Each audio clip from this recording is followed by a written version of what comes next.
Hi, this is Bob Weiss. I'm the host of Shaking Your World. Cheers. Folks, here we are, another issue of Shaking Your World, and a little bit outside the normal wheelhouse for us today. We have Jason and Sam with us, two Afghani former servicemen who have a heck of a story to tell, and they have rather significant feelings about the refugee situation taking place right now with Afghanis, and I'm just going to turn it over to them. So, who wants to jump in? Well, hey, thanks for inviting both of us here, and we really appreciate you taking the time and what's really a unfolding and ever-changing crisis. For the last month or so, I know that Sam and I have been very involved in what's going on, not only over in Afghanistan, but as refugees come here, how we are adapting to those who are fleeing an absolutely terrible situation. Yeah, it's definitely something that's continued to get more complex, seemingly every, 6, 12 hours. Seems like it.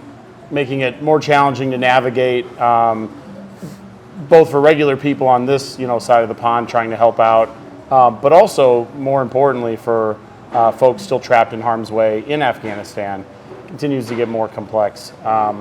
Milwaukee native, I spent just shy of 3 years in Afghanistan over the second half of the 2 decades that conflict had gone on. For me, my third deployment specifically was my first deployment where I had children, and I just remember seeing my daughter's faces in every single kid that I came across, because kids are all the same everywhere on planet Earth. They are perfect and amazing, and I just, there are so many of them at risk because their parents believed in the American idea and signed, to be frank, put a lot more at risk than I did serving, right? For me, if I pass away, obviously, my mom is sad, my siblings, my dad are upset, but these folks, they signed their families' names, their children's names and lives on the line to help us accomplish our military mission over there. And I just think that's why it's so fundamentally different than a lot of other issues regarding, immigration or even refugee stuff. Well, I think one of the things that I'd really like a lot of people who listen to this podcast to understand is that we as a people, through our government, made a promise to the Afghan people, right? Whether or not everyone agreed with the war or not, whether everyone agreed with the policies or not, we elected people who enacted them. So we collectively, as Americans, are responsible for what's happening in this country and the subsequent fallout from the rise of the Taliban. So when we have a situation like we're having here, where refugees are coming here, this is from a completely different side of the world, all right? This is not coming from even the Western Hemisphere. And there are a lot of cultural differences. But much like Sam said, the children who come here, they're very impressionable. They're people who are simply trying to seek a better life. And I think we have an opportunity as Americans to, if we couldn't fulfill our promise there, at least try and make it right with those who are coming here. And I will tell you that as this is unfolded, there are a lot of problems that are arising, in my opinion, due to our own neglect as a nation in monitoring and honestly evaluating our progress in the country. So now we're in crisis mode and we're trying to react as quick as possible. And I am not seeing our government react in a way that I think is, quite frankly, necessary for the situation, which means speed. And it's very concerning, and I think that what we really have to do is, as our local communities, as we have refugees coming into Wisconsin, and as American people together, push for not only accepting these refugees, but also helping them as they're coming here in a way that our government cannot. And I just think this really typifies the problems we've seen over the past 2 decades, right? Is that our government continues to erect these walls to accomplish these barriers to accomplishing these missions, and then refuses to get out of the way and leaves them largely to the communities affected by them to navigate. There's these networks of veterans who are who are, spending nights and weekends trying to get folks out. There are veterans like Jason who are working to advocate for folks as they come here. There are veterans, working on resettlement. Veterans working on, care package drives. Like, we had in Milwaukee over Labor Day weekend at House of Harley Davidson. Like, the veteran community, right, who arguably has carried this burden of this conflict for the last 2 decades, right, is now defaulted as the people who are supposed to try to patch it up and clean this up on the way out. And instead of seeing support for that from the government, we see more barriers erected. We see more problems created. Right. And let me touch an issue that I think is going to become more prevalent over the next couple weeks. With the haste in which people were leaving Afghanistan a few weeks ago, there was chaos. And war is chaos, and there is no way, even, I don't care if you're the President of the United States or if you're the lowest level person in government, of completely understanding what's going on in the middle of a conflict. That's why it's called the fog of war. There are things that occur that are just unforeseen problems. And one of the things that we're seeing is that a lot of the SIV folks and those who had helped the U.S. were actually in a lot of ways stranded in Afghanistan. And one case in particular that I'll highlight, because I think it's really important, is an SIV applicant that I was trying to help, who, while on patrol with U.S. forces, was injured. And this injury resulted in the loss of a hand and his eyesight. And because of that, he could no longer go on patrols. But he didn't get the prerequisite amount of time in service to the U.S. government to qualify for an SIV. It required 24 months at the time, and he only spent 6. So, going through the paperwork to apply for this special visa, he was denied. The company he worked for let him go. It was some U.S. contractor who clearly had no obligation to the people they were employing. And this guy was left basically to suffer and try and figure out a way to live life in Afghanistan for the past couple of years. Now, with the fall of the Taliban, with the fall of the government and the Taliban control, he has been left out to dry. And he can't apply for an SIV. He's been denied already, so that shows up on his U.S. government accord. And now as he's trying to apply for what's a different type of status, it's called humanitarian parole. Basically, he's in a bad spot and you're trying to get him out. And for him to be able to qualify, he needs a sponsor. Well, that's usually the veteran, or maybe if he has family here, that. But it's ironic that the government is now asking veterans to sponsor financially and in a fiduciary role, basically being responsible for their finances, to come to the United States. And this, to me, is an absolute failure of policy. Yes. Yet another burden placed on this tiny, relative to our historical veteran footprint, tiny veteran community. Right. That every year has continued to shrink. 80% of military folks now come from military families. So it's a shrinking community that continuously gets more of this burden dumped on it. And it's unfathomable to place so many veterans in such a profound predicament where they're gonna, we experience these feelings of guilt and loss when we see these things happening, regardless of how we feel about the conflict. And to not have leadership that says, this is our fault, and here's how we're fixing it, and here's how we'll support the ongoing efforts that you are already doing, it's silence. The fact that the Department of State is grounding private planes out of Afghanistan right now is ridiculous. I understand vetting, I understand wanting to make sure we do security, but you can do that. We have bases all around the world, all right? There are ways of facilitating this. It just requires leadership and people not afraid to do the right thing. And right now I see a lot of political posturing and not a lot of doing, which is, I think, a problem that has plagued this country for the past 20 years in this conflict, not just an issue that is current, but we're talking about an issue that's active, and I think that this needs to be addressed, frankly. It is quite possibly going to cost lives. I've spoken with a number of federal agents from different venues, and by and large, they talk about one of the problems with this fiasco taking place, at least in Fort McCoy, is that there are numerous agencies involved, and nobody really has the point on this. So, like anything else, the government often doesn't talk to itself. But I have to wonder if there's not a bigger problem. Let's go back to, is the state, is this the Joint Chiefs that had an issue at some point getting people out of there? Does this go to the executive branch? If you had to find one person or people or group that's responsible, who would that be?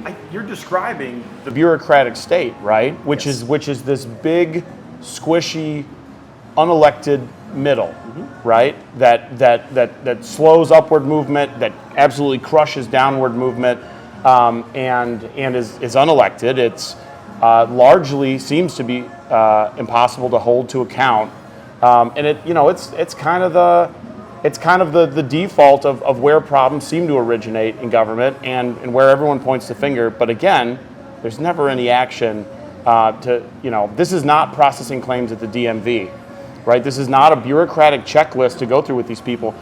So now I'm hearing, and I've got an American citizen that I'm working with trying to get out of country. She's got a bunch of children with her, including a disabled kid who just had brain surgery. They're sick, they're tired.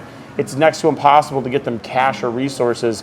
They've had to shred or burn most of their paperwork to safely get through Taliban checkpoints. Right. And now they're being told, well, if we do get a State Department flight, you're not getting on the plane unless you've got your passport, your recommendation letters, your printed out SIV, application status, all of these things. There's not even a passport office open in the country. Where are these people who currently, they don't have homes, they have the clothes on their back, they have what limited resources our nonprofit partners can smuggle them. Where are these people supposed? And it just shows that detachment from reality that creates these problems. I think there is an issue, and it's partly the bureaucratic state, and it's also what we prioritize our federal government to do. Right? We only have a certain amount of resources, and in my opinion, the State Department is, I think, a fundamental aspect of the federal government. I mean, it is what we consent as states to the federal government to say, hey, you handle foreign affairs, okay? We don't want Wisconsin doing that. We don't want Rhode Island doing it. We don't want Alaska doing it. So the federal government does it. And instead of prioritizing things like this, which, look, the world is always going to have an issue of crisis. There's always going to be problems, and the military is a blunt hammer instrument. The State Department is supposed to be a little bit more of a finite, selective engagement type agency that's able to go in and solve some of these problems. And instead, they've prioritized what I think are more lofty and ideological ambitions, whether it be summits for climate change, whether it be international development issues, or whether it be boosting up certain areas of I guess, more politically oriented objectives. This is, to me, as fundamental as teaching the military how to clear rooms, all right? This is a standard process that the State Department should have an operating procedure to do. And instead, they have allocated resources elsewhere. Congress hasn't held them accountable for it. And instead, they've been passing more bills to go and fund more ridiculous political objectives. The State Department's job is what we're asking them to do here, and they're not doing it. So to me, this signifies an issue of our elected leaders prioritizing other things, in namesake primarily domestic political issues, over the actual goal and purpose of the State Department. And it's very expensive for them to be not doing their job. I mean, any of the bureaucratic state, right? And that continue. The problem is they consume so many resources that to then turn around and not fulfill those most basic obligations is crushing, because it's resources that informal networks, ad hoc networks, whether it's church groups or NGOs or whatever, groups of veterans can't put towards these extremely important problems. And Sam's we've always had non-governmental agencies, we've always had religious affiliated groups doing things people come here. I mean, that's how Americans operate. But what I'm talking about is the State Department has to do this. I mean, it is the country's prerogative to ensure that this process is done right, and they're not doing it. And that, to me, is just a complete dereliction of duty. And it's the one thing that we can't do. Right? Because we've given them this power. We can't go and negotiate with another country. Unfortunately, I'm a different generation than you, but I saw this take place 50 years ago with Vietnam. We did much the same thing, but probably not quite as significant as it seems is taking place today in Afghanistan. But we left people behind, high and dry, to be obviously executed. And you would have thought that we would have learned that lesson at that point, and you would have thought that the State Department would be plugged in to the situation at hand. So is it just the malaise of the State Department? Is it something more insidious? Is it that we lack oversight at someone above them that's not, holding them accountable? Technically above them. I mean, the Congress is our elected representatives who are supposed to provide oversight to the State Department. I think that we both served in the military, and I don't know what his opinion is on this, but I do believe that we need to have a well-funded military to be able to confront the problems and enemies of this world. But I'm also not somebody who thinks that the military can solve every single problem, and some of them are state-oriented issues where we need diplomats, détente, sure, right. who can communicate with an adversary to be able to, quite frankly, further our objectives as Americans. De-escalate. De-escalate. Of course. Of stuff. Absolutely. And the issue right now is the State Department, I don't think, is funded to do that. And I think that they've prioritized other things that, frankly, and this could be to the left or to the right, to be honest. They've prioritized policies that excite the base of respected political ideologies. Whether it's an anti-immigration front on the right, or a very almost absurdly globalist view to the left, and instead they've not done their job, quite frankly. Is there a solution? Yeah. Can there be a solution, and what would that be? Well, right now I think Congress could do something where Congress can convene, can get together and pass a law that will require the State Department to change its procedures, either relieve the fiduciary duty of a sponsor or a veteran when they come to the United States, or they could beef up their staffing and ability to actually process these claims. You can hire people and bring them on. The Congress can pass and force the State Department to do all of these things. And instead, right now, I think we're just wanting to play politics more than anything else. And it's a shame. I think that this is the complete opposite of what the founders intended in how the Congress and the people's representatives should be behaving. I mean, at a basic level, right, my focus currently is on getting our American citizens and those special immigrant visas, those people who committed their lives and the lives of their families to protecting United States service members in the war. I want to see those people moved out. The solution to that is not to reinvade Afghanistan, in my opinion, right? Leaving Afghanistan was the correct decision, in my opinion. But what the State Department shouldn't be doing is obstructing efforts to bring those people out and instead should be supporting them, right? They should be negotiating those third-party country landings for these privately chartered, privately funded planes. There's the private output, right, of people donating to this cause to get Americans out of that country has been massive. And there's always going to be organizations that do that the wrong way. There's always going to be, someone doing it for publicity or whatever. However, we have to get our people out of there. And with so many folks working diligently on that, it's preposterous for the State Department to erect more barriers to that goal instead of tearing them down and making them more supportive. They could do that externally, right? They can set up stations on, screening and vetting locations on any of these military bases with the airstrips, Guam, Japan, Germany, Korea, Italy, UK, there's all these everywhere. It's the whole. That was the whole point of building all these things everywhere and keeping them was so that in times of need we could utilize them. And it's for the two hands, the DoD and the State Department, to be seemingly not working together on very obvious solutions to this crisis of people left behind that we as a country committed to save. That's what they have to do, and it's simple. It really is. They're prioritizing. Political whatever, whether it's protectionism or... Well, this isn't just a black eye for America as far as Afghanistan goes and the terrible damage that we've done with that entire area, but it really sets a tone for anybody anywhere else in the world. How can you believe us if we can't do what we say we're going to do? Right. Well, that's from a national security perspective, right? It's incredibly important that we follow through with our promises to the folks who supported us in this war, because at some point there's going to be another war that is just and virtuous that needs to be fought, and when we need to ask people to support our Marines and our soldiers on the ground fighting the enemy, they're going to look to this. It's not with the information generation, they're going to have iPhones. They're going to be able to pull this up and see their people, see people screaming at the gate, begging to be let in because they were promised, they could leave. And what's that going to do to our future capabilities, our ability to be successful as a military? Yeah, I find it hard to believe that anybody in the world would trust the American word right now when it comes to a promise. And I think that, like Sam mentioned there, it is a national security issue as well as just a moral one. I mean, I think it cuts really to the core of who we are as Americans. And I grew up in northern Wisconsin, and I have always believed that this is a place that promises the pursuit of life, liberty, and happiness. And we may differ politically, we may differ in a lot of ways on how we get to that, but that goal is always the same. And if we promise that to another people, whether it was a good idea or not, but we promise that to the Afghan people. And the fact that we have not delivered it, and then now we're kind of like, well, we'd rather wash our hands clean of this and get away. I mean, what does that say about our moral character?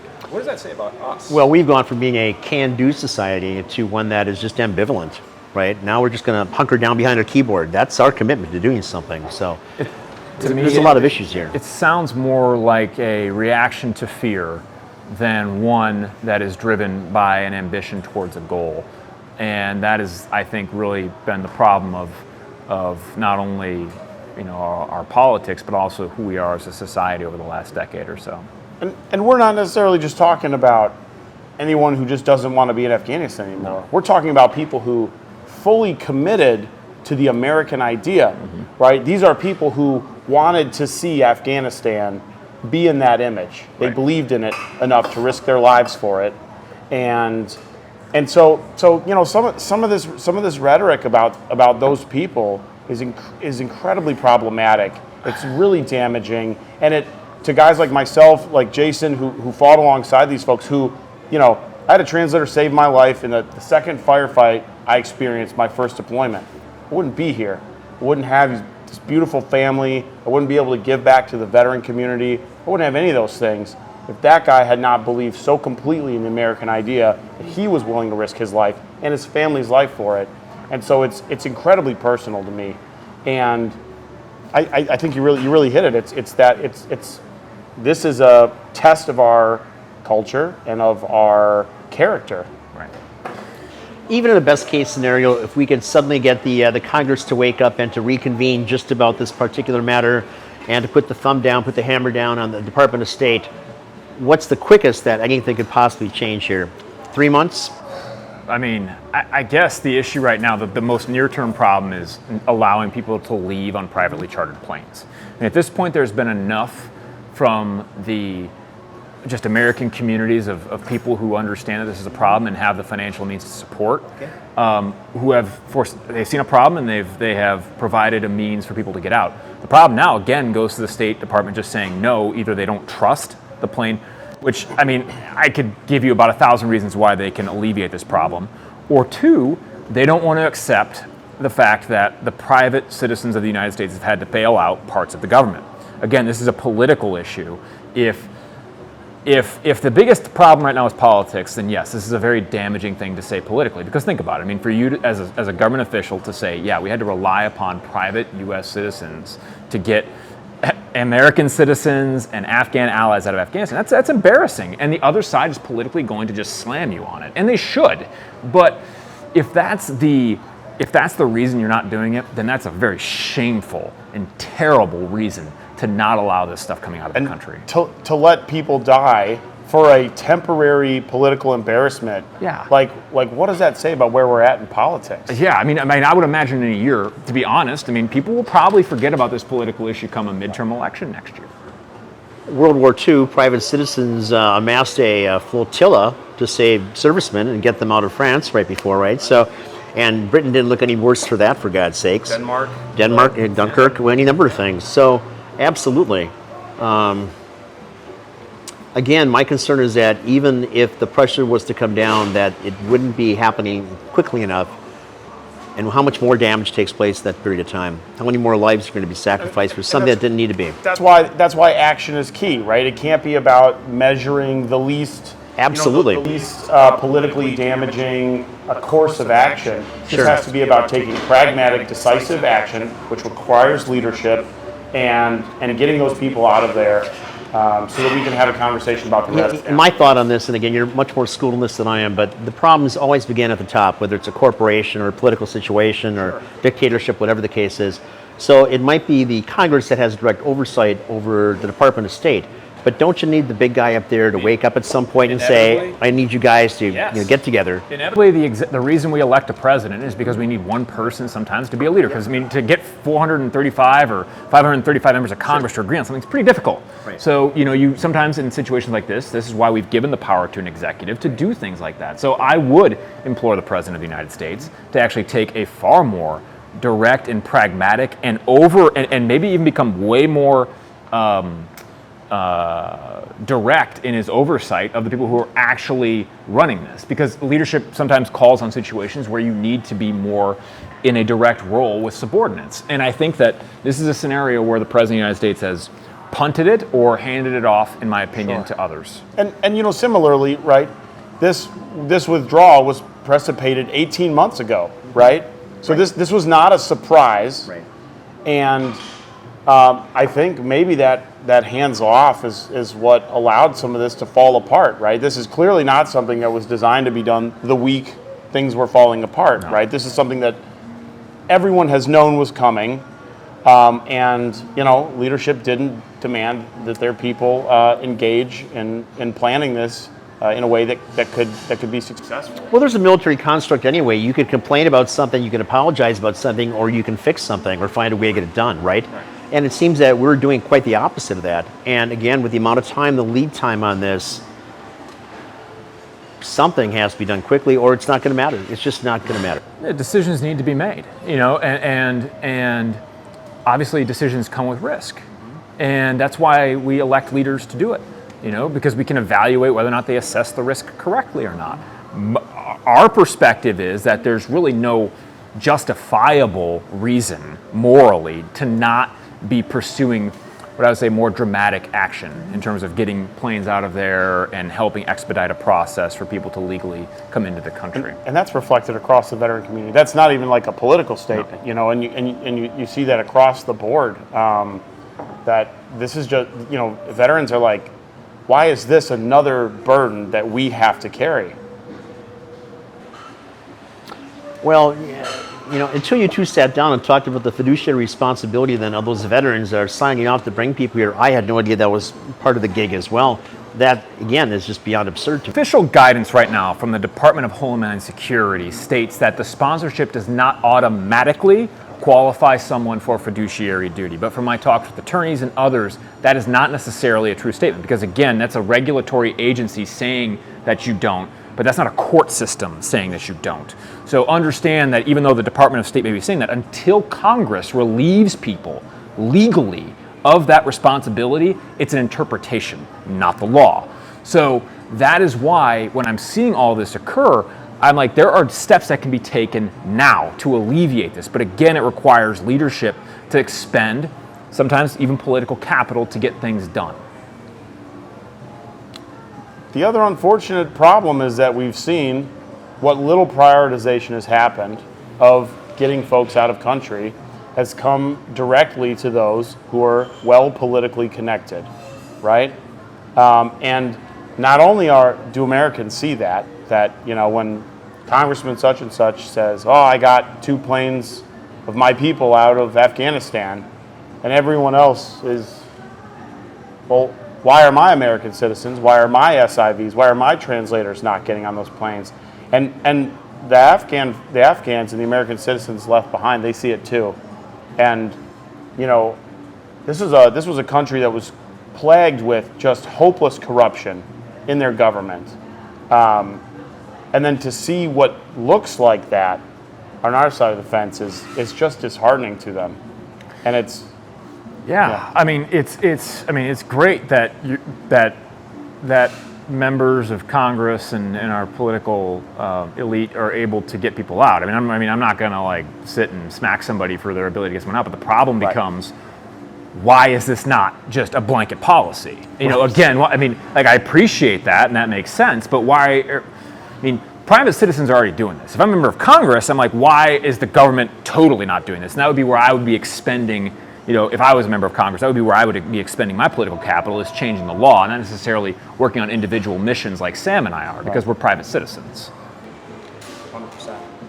Again, we go back 50 years, and you've got the Hmong, you got the Vietnamese, you got the Laotians, Cambodians, that all supported our military efforts in Special Vietnam. Operations Forces. Yep. And yet they too were left behind. And so you almost wonder at some point if this isn't more of a concerted effort on the Department of State, that at some point we'll do X amount, but we're really not that concerned about those people. I mean, I don't know if this is deliberate. I would say there's more general incompetence. Malfeasance. Then I would say incompetence, and then comes the political optics in terms of priority, than any sort of malice. Because if you think about it, this doesn't help the administration. Like this doesn't look good on the administration, any of its executives, any of its mid-level bureaucrats, right? This is awful. So I would caution, the thinking that this is something that's being done intentionally to hurt people. But I think you look at states like Wisconsin, right, where we're one of the few states that were like, bring people here in Vietnam, right? Like bring them to us. We'll give them a home. We will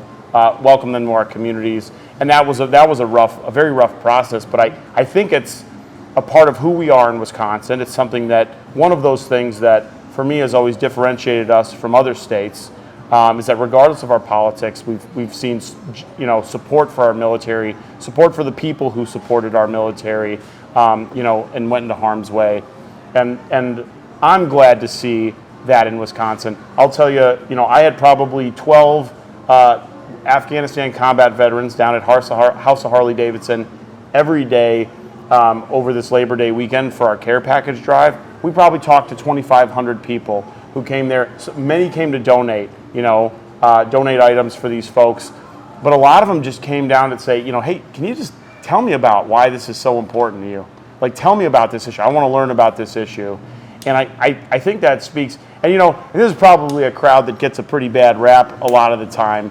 The Harley biker gang aesthetic, but these were people who took a connection away from these conversations, and are going to go back into their towns and their communities and their workplaces and share those stories. And I think that it really highlighted to me what Wisconsin and Milwaukee have always been about, which is about looking after people who need it. And for me, it made me feel a lot better about our state. Obviously, we need a lot of work, and we need accountability after this is said and done. We need a deep dive into the senior executives, whether it's Department of Defense, whether it's Department of State, the people who are a part of this falling apart, and we have to hold them accountable. Yeah, I think that, to answer your question about whether or not it's something that is you could almost say premeditated. I think that to understand sometimes how government works, we have to understand that people who are in these positions, whether they're bureaucrats or elected officials, often operate in their self-interest, and they do things because they either believe that it's right, or they believe that it's what the population that elected them got them there for. Right. So I don't think there's direct or purposeful action to harm these people, but I do think that there is negligent behavior, and I do think that there is people who have clearly prioritized the wrong things, who have been elected or appointed into these positions of power. And that's why I think it's really important for not only us as Wisconsinites, but us as Americans to, like Sam said, hold them accountable. And the only way we hold people accountable in elected offices is voting people in and out of office. I mean, you either have to understand why and what motivates them to do it, or dive more into the reasons that your elected representatives believe what they do and don't believe. So to me, the thing I would ask is anyone who's listening or anyone who is engaging this subject to really try and understand the reasoning behind the decisions of our elected leaders, and then make a decision at the ballot box accordingly. That to me is the most direct thing in our society that someone can do. What do we do about the bureaucrats? Well, you can rein that in. I mean, you can either go into Congress, you can go into some of these areas, and you can cut programs. Congress has the power to not fund anything if they don't want. They can pull that funding away. They can do all sorts of stuff to these people who are doing a bad job, and the mid-level bureaucrats who've stayed there forever. They can go after that. They can cut that. They can remove that. They can beef it up. They can remove people. There's so many things that the Congress can do other than just squaring off on, TV. They can actually legislate. And that to me is that would be my priority. I think that's what should be every person who's sitting in Congress' priority right now. Yeah. So a little bit later today, you're going to be on CNN, and I'm sure going to be asking you much of the same material, and the answers don't change. I can only hope that the opportunity to be in front of a much larger audience and repeat audiences is going to get the word out, and someone somewhere is going to wake up. But really, it's got to begin at the top. And you'd even think at some point that the governors of these various states that have camps set up, like Camp McCoy in Wisconsin, would also be in their best interest to expedite the process and to facilitate the process and apply some pressure to Congress, at least congressional delegations from Wisconsin. So there's a lot of people that could own up to this and start to move the process forward. Sitting here talking is a good thing. Getting more publicity is a good thing for this. But I'm just concerned the time frame is not going to work. Well, I think that's why it's so important. Like, I'm going to be honest with you, man. I don't want to be on CNN. Mm-hmm. I had Chris Cuomo and one of Donald Trump's kids retweeting me. The sheer amount of nightmarish hate mail that I got talking about something that I simply care about, and I drew the short straw because in my collective group of veterans I've been working with, no one else wanted to do it. Some of them are still reservists or guardsmen, and they were worried about pushback or retribution for speaking out. So I just took the short straw because I'm out of the Army. And but that pressure, that continuous pressure, both doing things like this, right, sharing our story and our concerns with the Milwaukee community, doing things at the House of Harley, where we talk to a couple thousand folks coming through about our concerns, as well as that high visibility, cable news type of coverage that applies pressure to the government through embarrassment. And at its core, our government runs on embarrassment, which is really unfortunate. But and some people will contest that. And I always say, like, the classification process. I was an intelligence officer. I was an interrogator when I was an enlisted guy in the Army, and the classification of secret, top secret stuff is based on threats to our national security and or embarrassment to the federal government. Our government runs on embarrassment, and sometimes it just requires consistent pressure at all levels that is embarrassing to get them to take action.